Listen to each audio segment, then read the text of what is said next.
laughed at my quilt.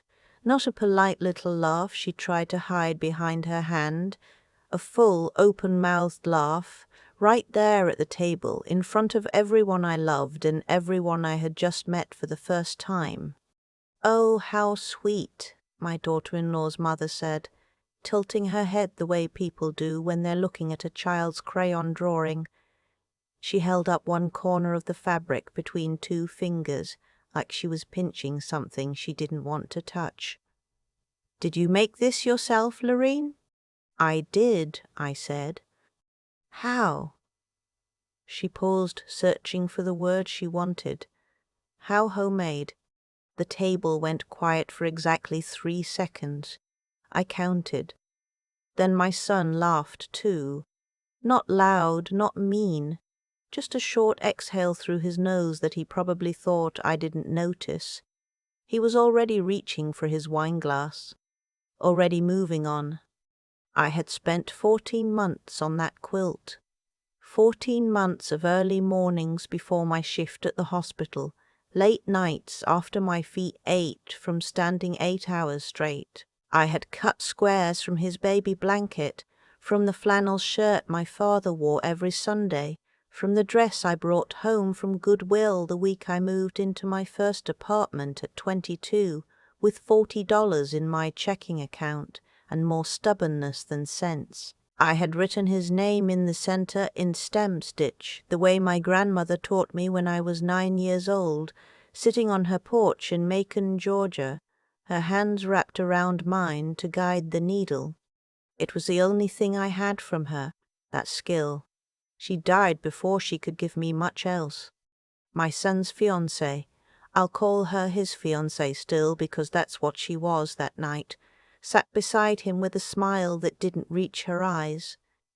She said, "It's really nice, actually, in the tone people use when they mean the opposite." She folded it and set it on the chair beside her without looking at it again.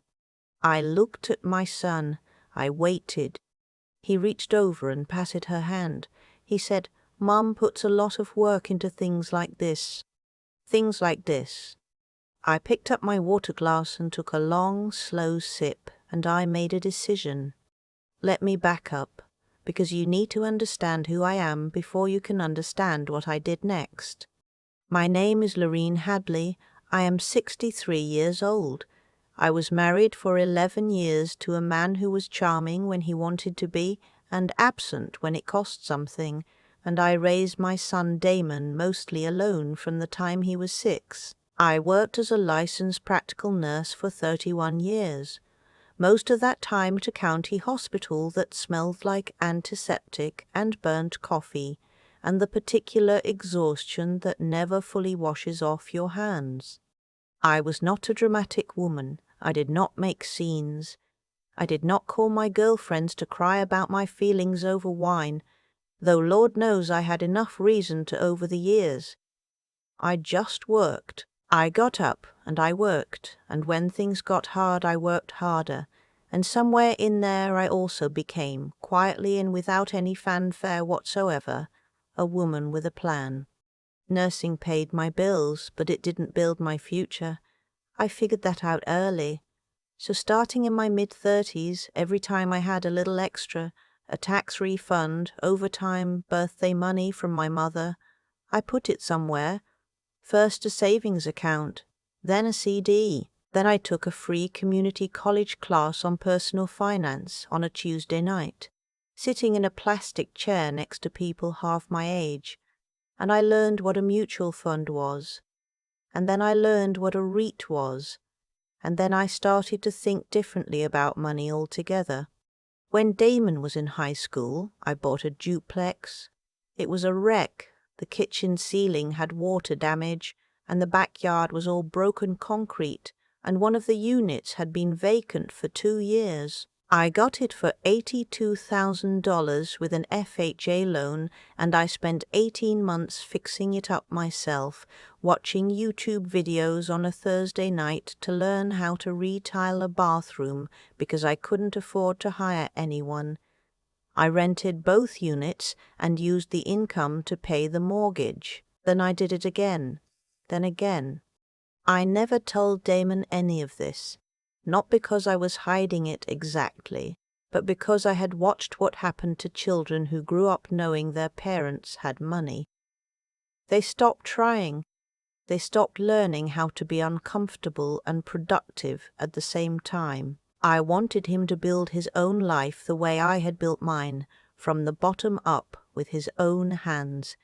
He had a good head on his shoulders and a college degree I helped pay for without him knowing the full picture. And I thought, when the time comes, I'll explain everything.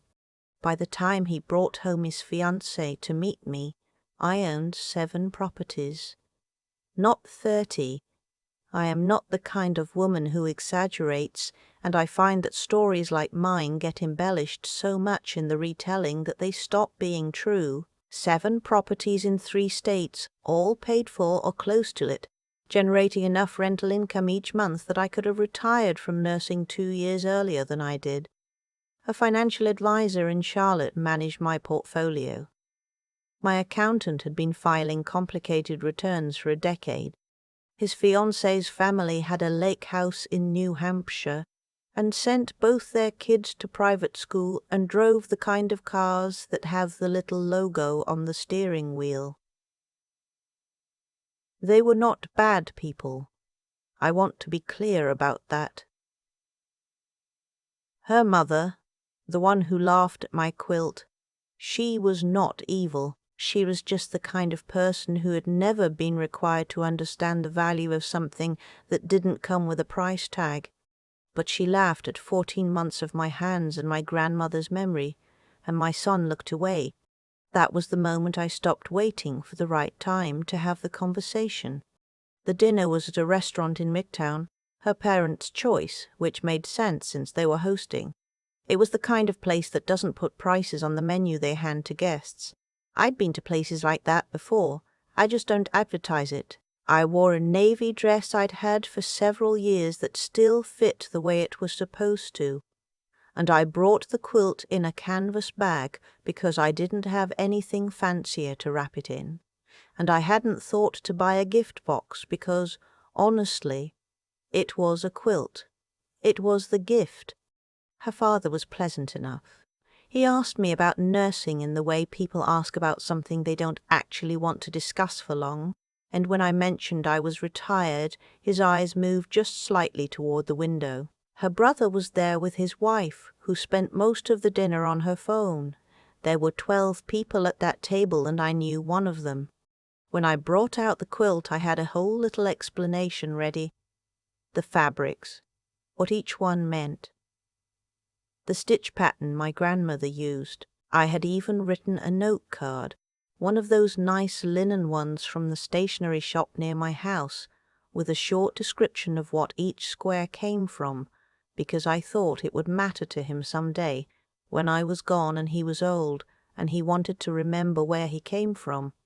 I didn't get through the explanation. Her mother asked to see it before I'd finished my second sentence, and she unfolded it in a way that bunched the center panel, and she tilted her head, and she laughed. "How homemade," she said. And my son said, "Mom puts a lot of work into things like this." I folded the quilt back up myself. I put it back in the canvas bag. I set the note card on top, face down, and I tucked the bag under my chair for the rest of the dinner. My son watched me do it and said nothing. Her mother moved on to talking about the venue they were considering for the wedding, a historic inn on the Connecticut shoreline. I nodded in the right places and finished my meal and told everyone it was a pleasure and meant it less with every syllable. In the car on the way home, I called my friend Cynthia. She has known me for 30 years and she doesn't offer opinions unless I ask for them, which is why I have kept her this long. I said, "He didn't say a word." She said, "No." I said not one word. She said, "What are you going to do?" I thought about it the whole drive home, down I-91 with the November dark pressing flat against the windows and the radio off. I thought about my grandmother's hands. I thought about the note card, face down in the bag, I thought about every early morning and every late night and every YouTube tutorial on bathroom tile and every decision I had ever made quietly without applause because that was just what you did. "I'm going to call Beverly," I said. Beverly was my financial advisor. She had been moving money and managing assets for me since 2009, and she did not rattle easily. Cynthia was quiet for a moment. Then she said, "Okay." I called Beverly the next morning at 8:15. She picked up on the second ring, which she always does. I told her I wanted to make some changes, not dramatic, blow everything up changes. I am not a scorched earth person, but meaningful ones. I wanted to revise my estate documents. I wanted to restructure who was named in what capacity. I had a niece in Atlanta, my sister's youngest, who had been putting herself through night school for 4 years while working full-time as a medical coder, and I had watched her with quiet pride for years and never done enough about it. I wanted to change that. Beverly said, "Is everything okay?" I said, "Everything's fine. I've just been doing some thinking." She said, "Laureen, you've been my client for 15 years. Talk to me." So I told her. Not the whole dinner, just the essential part. My son, at a table full of people, when given the chance to say something, had chosen his wineglass instead. Beverly was quiet for a moment. Then she said, "What do you need from me?" I loved her for that. She didn't offer an opinion. She just asked what I needed. We talked for 40 minutes. She connected me with the estate attorney she worked with, a woman named, I'll just call her my attorney, who had a practice downtown and an appointment available Thursday morning. I also asked Beverly to send me a full summary of my current holdings. I wanted to see everything on paper. I hadn't looked at the whole picture in a while, and I thought it was time. The document she emailed me that afternoon was 11 pages. I made a cup of coffee, and I sat at my kitchen table, and I read every page twice. 7 properties, the mutual fund portfolio, the retirement accounts, the brokerage account I'd opened in 2014, and largely left alone to grow. The total was more than I sometimes remembered it was, in the way that happens when you build things slowly and don't check the scoreboard every week. I thought about what my son would say if he could see those 11 pages, whether it would change the way he looked at me, whether I wanted it to. That was the question I sat with for most of Thursday morning before my attorney's appointment. My attorney was direct and competent and did not waste my time, which are the 3 qualities I require in a professional. She took notes on a legal pad in precise small handwriting and asked clarifying questions without editorializing, and at the end she said, "These are significant but entirely routine changes. I can have updated documents ready for your review in 10 business days." I signed the papers 3 weeks later. I won't go through every detail because it's not necessary and it's not anyone's business entirely, but I will tell you this. My niece in Atlanta is now the primary beneficiary of the trust I established to hold my real estate assets. She doesn't know yet. I'll tell her when the time is right, the same way I'll tell her what each property cost me and what it earns, and how I thought about money when I was her age and working double shifts and believing, despite all evidence, that the discipline would eventually mean something.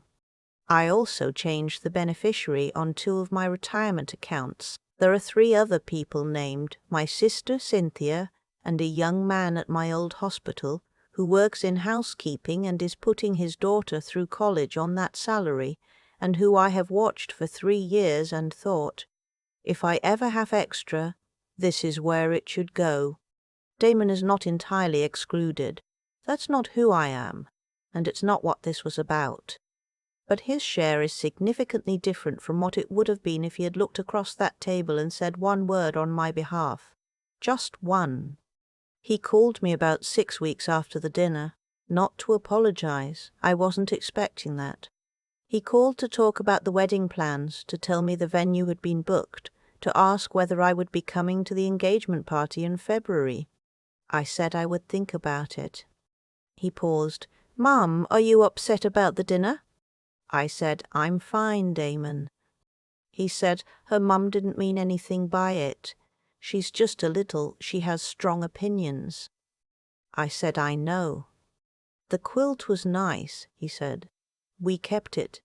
It's in the guest room." The guest room. I said, "Damon, can I ask you something?" "Sure." "When her mother said what she said, and I could see you heard it, what went through your head?" He was quiet for a few seconds. I could hear him breathing. I've known that particular pause his whole life. It's the one he makes when he's deciding whether to tell the truth. He said, "I didn't want to make a scene." "I wasn't asking you to make a scene," I said.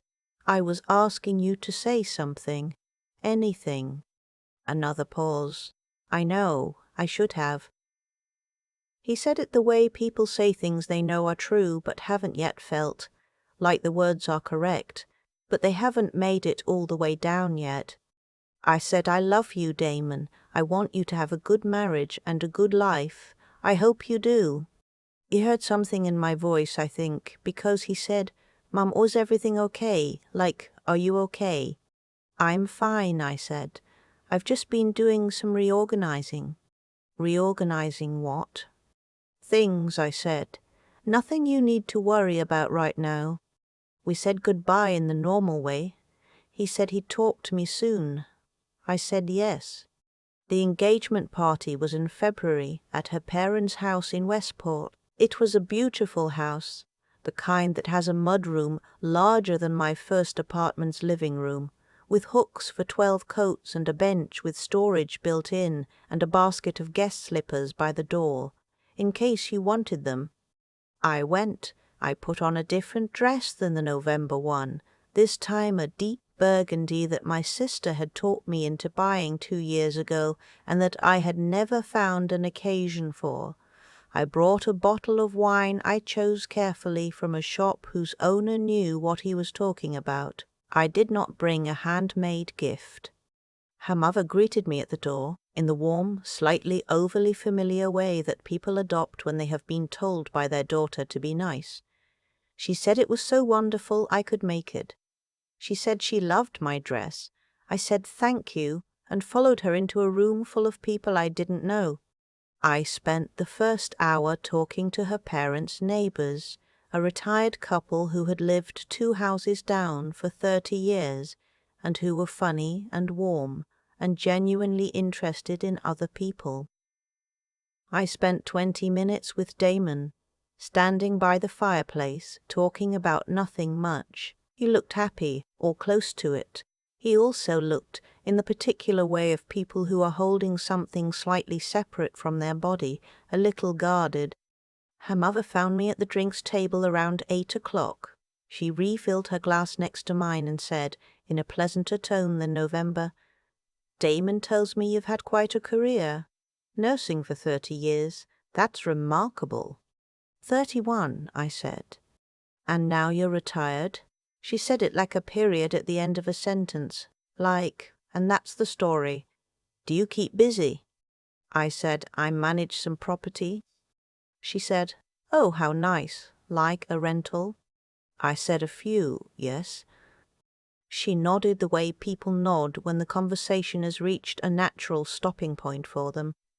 Then she said, "You know, I've always thought there was something so real about that, owning a little rental property. Very grounded. A little rental property." I smiled. "Yes," I said, "something like that." I thought about the 11 pages Beverly had sent me. The property is in 3 states. The brokerage account that had grown in the years I had largely left it alone. I thought about the conversation I'd had with my attorney and the document she prepared, and my niece in Atlanta who didn't yet know what was coming. I thought about the quilt in the guest room. I set down my drink and shook her hand and said it had been a lovely evening. I got my coat from the mudroom. I found Damon and told him I had an early morning. He hugged me, and I held on a moment longer than usual, because he is still my son and I still love him. That part never changed, not even a little. In the car I turned on the radio this time. There was a jazz station playing something slow and warm, and I drove home through the February dark with the heat on and my hands loose on the wheel, and I felt, for the first time since November, completely settled. I'll tell you one more thing. 3 months after the engagement party, I flew to Atlanta and took my niece to dinner at a restaurant she would never have chosen for herself. The good kind, not the showy kind. The kind where the food is what it says it is and the portions are honest. We talked for 3 hours. She told me about the class she was taking, about the promotion she was angling for, about her plans and her worries, and the particular combination of tired and determined that I recognized down to the bone. At the end of the dinner, I told her I had something to share with her. I told her I had been watching her for years and been proud of her in a way I hadn't communicated well, and that I had done some things recently that I wanted to explain. She looked at me across the table with those serious eyes of hers. She has always had old eyes, even as a little girl. And she listened to everything. She didn't say anything for a long time when I finished. Then she said, "Why me?" I said, "Because you remind me of myself when I was your age." She said, "But I haven't done anything yet." I said, "You're doing it. That's the same thing." She cried a little. I didn't, because I had done my crying in private months ago, in my kitchen with the 11 pages in front of me and the coffee getting cold. On the flight home I took out the note card, the linen one, the one I'd written for Damon, and put face down in the canvas bag that night at the restaurant. I had carried it in my purse ever since. I wasn't entirely sure why. I read what I'd written, each square of fabric and what it was from. My grandmother's apron, Damon's first Halloween pajamas, orange with little black cats on the feet, the hem of the dress I wore to my nursing school pinning ceremony. I thought about giving the quilt to my niece instead. I thought about it for most of the 2-hour flight. When I got home, I went to my linen closet and I took the quilt out and I laid it across my own bed, where I could see it from the doorway. It looked right there. It looked like it was exactly where it was supposed to be. Some things you make for someone and realize, eventually, that you made them for yourself, as proof that you were here, that you built something, that your hands knew how to hold a needle and your heart knew how to be patient, and your life, for all the ways it was harder than it needed to be, still turned out to be worth the trouble. I turned off the light and went to bed, and I slept better than I had in months. The quilt is still on my bed. I see it every morning when I wake up, and every night before I turn off the light, and it doesn't make me sad anymore. It just reminds me of what I know to be true, that the things we build with patience and care don't lose their value because someone failed to recognize it. The value was always in the making. I fought a lot about what happened that night at the restaurant, not with bitterness. I'm too old and too tired for bitterness, and honestly, I never had much taste for it. But I've thought about the chain of it, how one moment, one choice, one silence can shift the direction of things in ways nobody in that room could have predicted. Her mother laughed, and my son reached for his wine glass, and I sat there quietly and made a decision. And now the future looks different than it would have. That's not punishment. That's just how things work. Actions have weight. Silence has weight. Choosing comfort over integrity in a single moment doesn't end a life, but it does move something quietly, somewhere you can't always see. What I keep coming back to is the question of what we pass down. Not money. Money is the easiest part. And I say that as someone who spent 30 years building something from almost nothing. I mean the other things. the willingness to do what's right even when it costs you something, the discipline to keep working when no one is watching and no one is applauding, and the result is years away. The honesty to look at your own behavior and ask whether it reflects who you actually want to be. Damon is a good person in the way that many people are good. Generally, when it's convenient, when the room is comfortable. What I hope for him, and I mean this without cruelty, is that he grows into the kind of good that costs something, the kind where you look at your mother being called the help, and you say plainly and without theatre, that's not right. Not because it helps you, not because it helps you, not because anyone's watching, because it's true and it needs to be said. My niece has that quality already. She came by it honestly. Her mother, my sister, was the same way. She works hard not because she expects to be rewarded for it, but because she understands that the work itself is the point, that the person you become in the doing of it is the whole gain. When I told her what I'd done, she didn't ask how much, she asked why me. That question told me everything I needed to know. I think about the women who came before me, my grandmother with her needle and her patience, my mother who worked 2 jobs and never once described herself as struggling, only as working toward something.